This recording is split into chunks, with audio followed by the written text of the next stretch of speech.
আমি দেশ বিদেশে ঘুরে ঘুরে মলম বেচে খাই। আমার কাছে পাবেন পাগলা মলম, তুলনা যার নাই।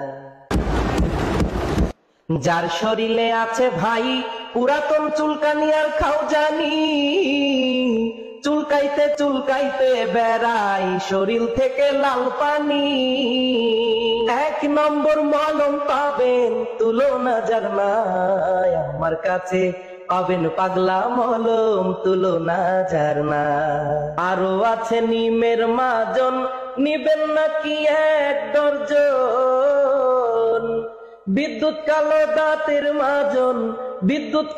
দাঁতের মাজন, যার তুলনা নাই। আমার কাছে আছে পাগলা মলম, তুলনা যার নাই। মাননীয় মলম আপা, আপনি আরো 1 মিনিট ক্যানভাস করুন। ধন্যবাদ ভাই আপনাকে আমাকে কথা বলতে দেওয়ার জন্য। এখানে অনেকেই হয়তো বলতে পারেন যে আমরা যারা মলম বিক্রি করে খাই, রাস্তায় ক্যানভাস করে খাই, তারা হয়তো কোরআন হাদিস আমরা মানি না, আমরা শরীয়তের কোনো নিয়ম কানুন মানি না, কোনো বিধিবিধান আমরা মানি না। আসলে এটা কিন্তু তাদের ভুল ধারণা।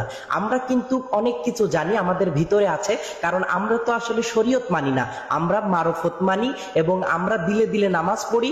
আমাদের পাঞ্জেগানা নামাজের কোনো দরকার হয় না, আমরা কিন্তু দিলের নামাজ সবচেয়ে বড় নামাজ মনে করে আমরা কিন্তু দিলের নামাজ আমরা পড়ি।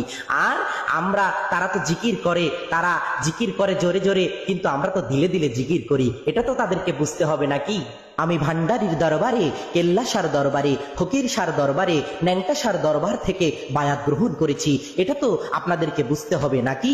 এই জন্য আমি আপনাদেরকে বলবো, সমালোচনা না করে আসুন আমাদের কাছে, দেখুন আমাদের মলমগুলো, হাতে নিয়ে দেখতে পারেন, চুষে খেয়ে দেখতে পারেন, দাঁতের মাজন দেখতে পারেন, আপনারা চুলকানি খাওজানির মলমগুলো চুষে খেয়ে দেখতে পারেন। ইনশাল্লাহ আপনাদের এই চুলকানি খাওজানি ভালো হবে।